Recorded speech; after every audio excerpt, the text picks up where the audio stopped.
What makes a good teacher?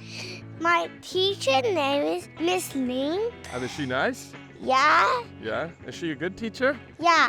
What is a good teacher? I think what makes a good teacher is that they have the willingness to teach someone. Her trust in me led me to believe that I was capable. A piece of advice that I could give to a teacher is that think of you as a performer, as an entertainer, and you want to keep their attention on you. He always do like this. Ah. So she's Yeah. fun? Yeah. Maybe a good teacher for young men like you needs to be fun. Yeah, I know. Through the conversation, with the students, when you're teaching, let's say, a set of vocabulary about whatever, travel, but then the conversation goes off in a tangent and you realize, oh, there's all this other vocabulary related to what we're talking about, and that kind of like exploration can lead to really what you need to learn rather than what you're told to learn. I'm out in my garden, as I often am, picking tomatoes.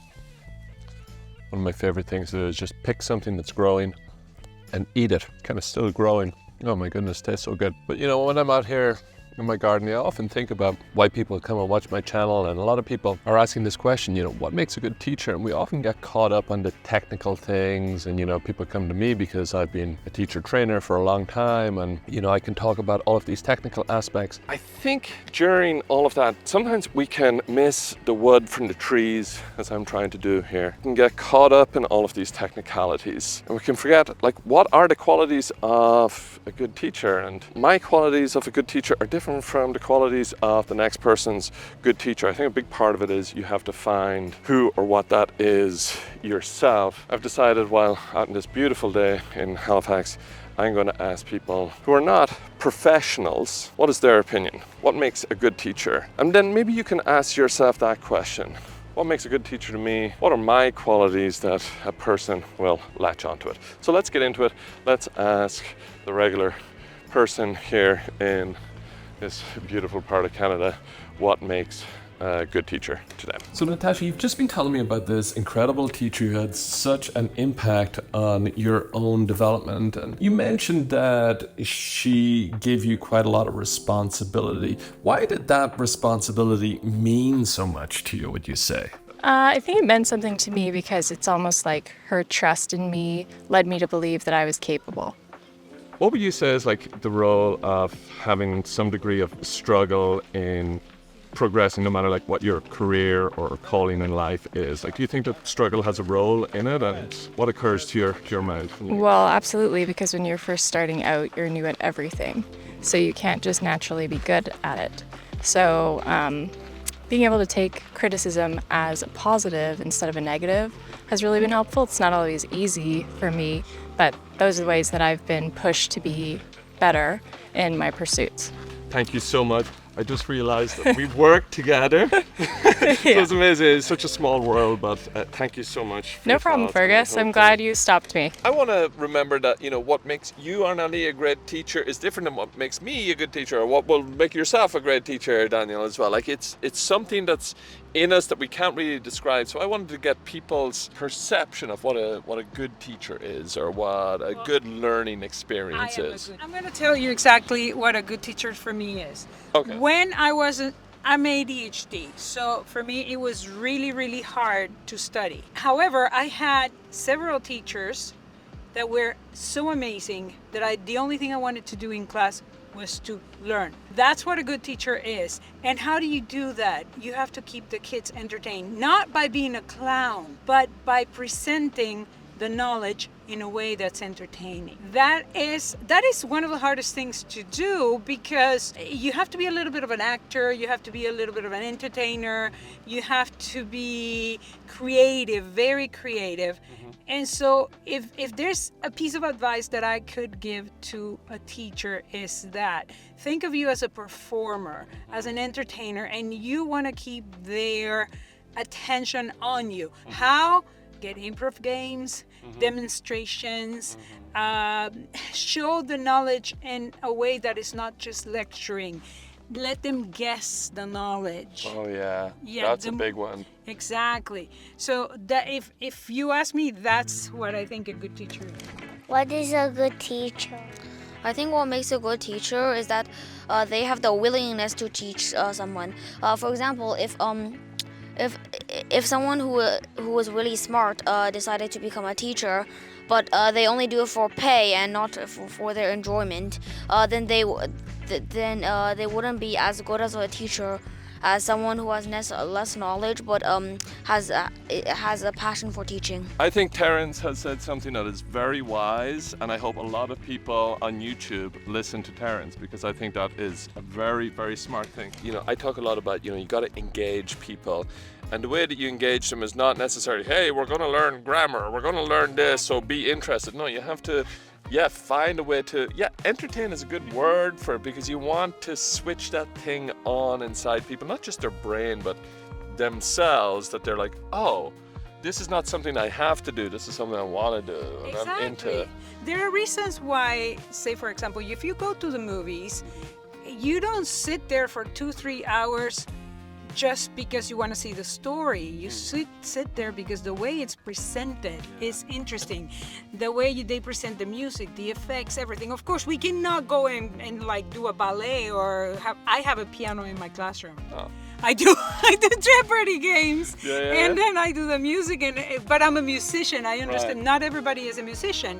But there are many other things that you can do. You can do drawing, you can do exercising, dancing, you can have music. Yeah. There's so many things that you can enhance a class with. Games. These days, there's so many games online that you can use. Sure. I use Kahoot, I use GimpKit, I use Blockit.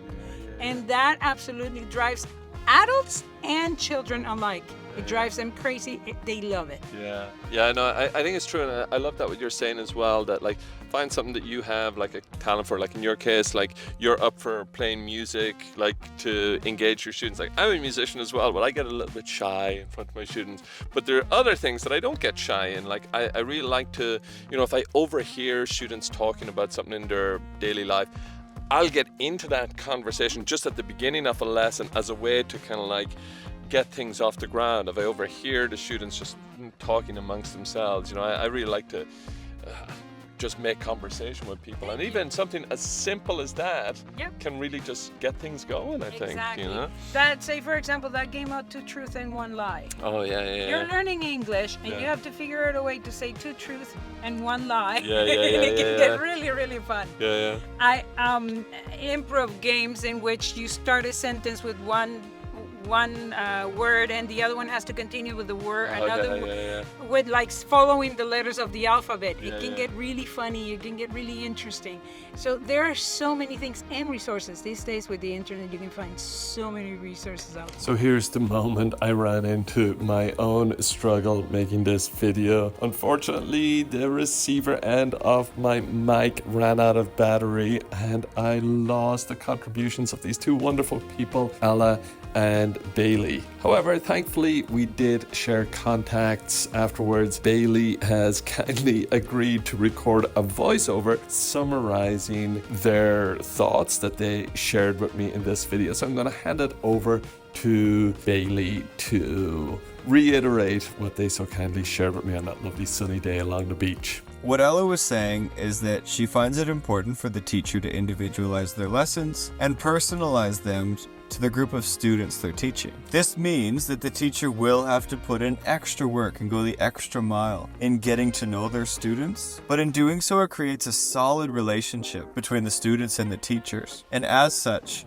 a solid relationships between the students and what the teacher's teaching. What I had to say is that good teachers help the students forget that there is a power difference between them and the students. As in, they level the playing field, and in doing so, they just show that they're a person walking in the same period of life that the students are. To further that, the teachers create a safe space for the students to hang out in, for the students to let their guard down in, and this is their classroom. So they create a safe space in their classroom for the students. This is so important because too many students don't have that safe space even within their own home, for a variety of reasons we don't have to get into. The point is the teacher can create a safe space for a student that doesn't have a safe place anywhere else, and that has a very powerful impact and a lasting impact the student will never forget. So those were great points that really made me think a lot about these topics. I think Ella's point about personalizing lessons is a really, really great point. I thoroughly agree with it.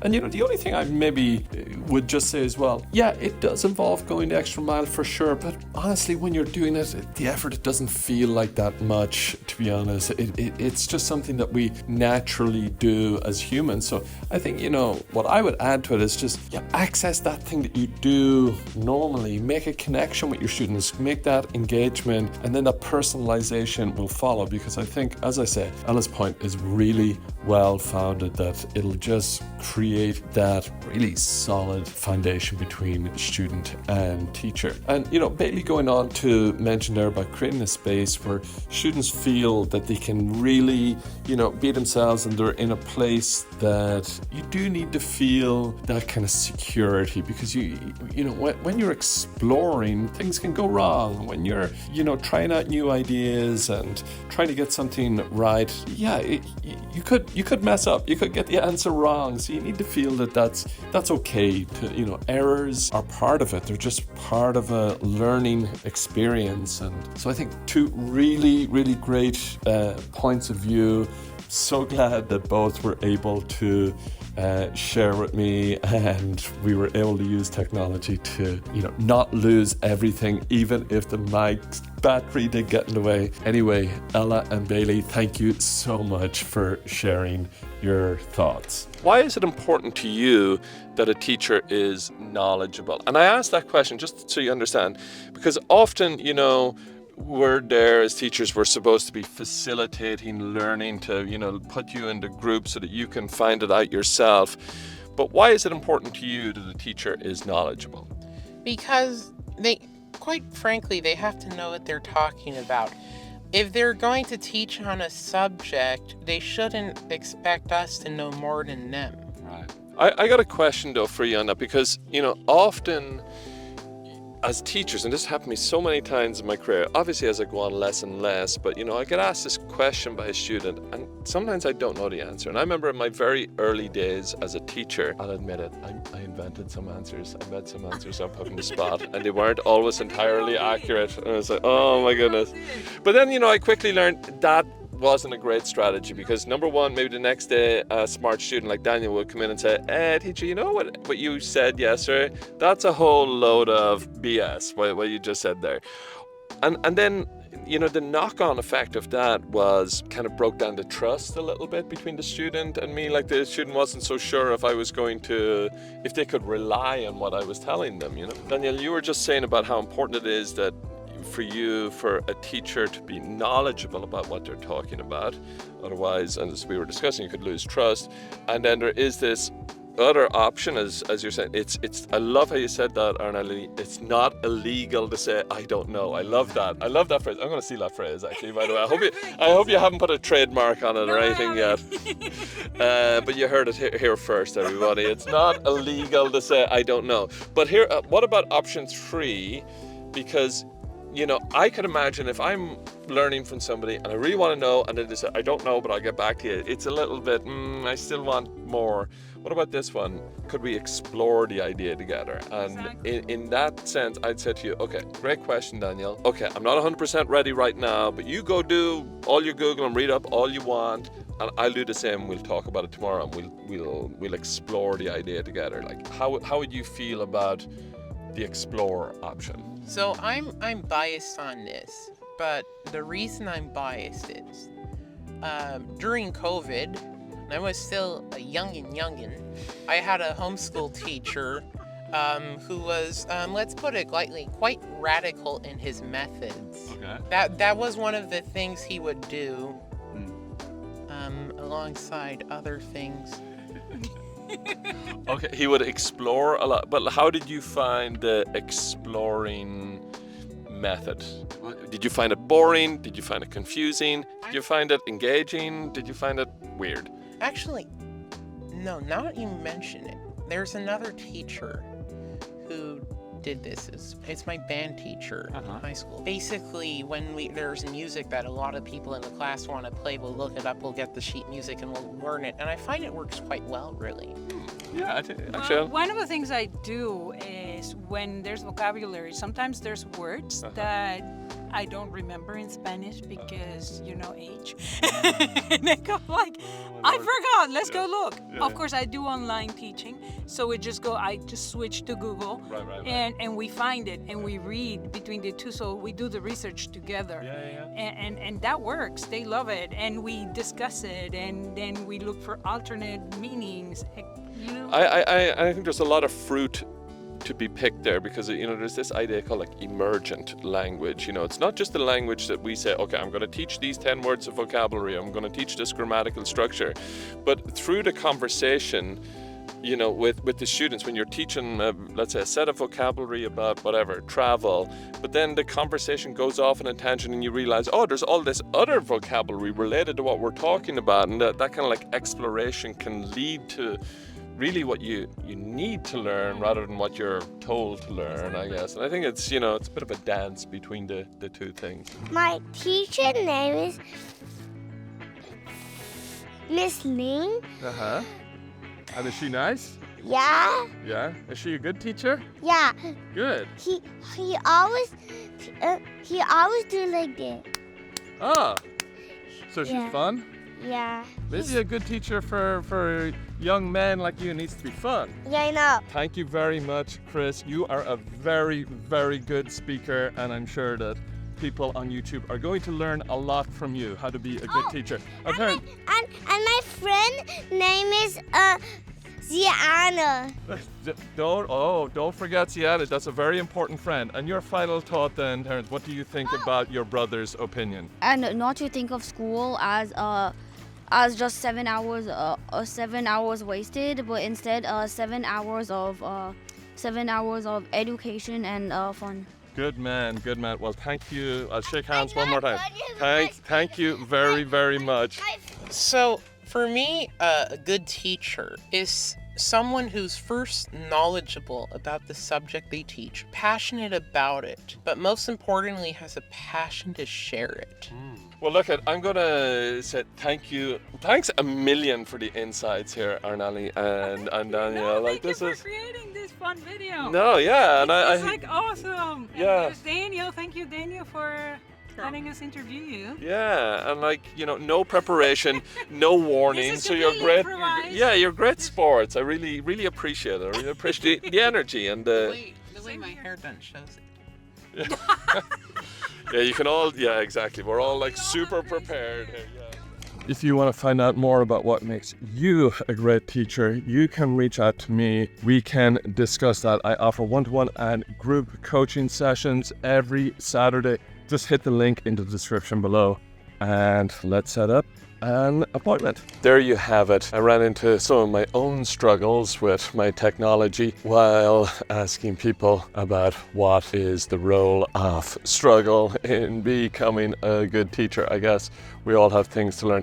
Thank you so much to Natasha. Thank you so much to Ellen Bailey. Thank you so much to Arnali and Daniel, and of course, how could we forget Terrence and Chris for their incredibly insightful words. You know what they say, out of the mouths of babes come words of wisdom. If you found something that you liked from this video, please do hit that like, share, subscribe, all of that usual YouTube stuff. I'd love to get your perspective on what makes a good teacher down in the comments below. Let me know, and I'd love to continue this conversation. All that's left for me to say is, I'm going to have a tomato. Bye for now, and see you in the next one.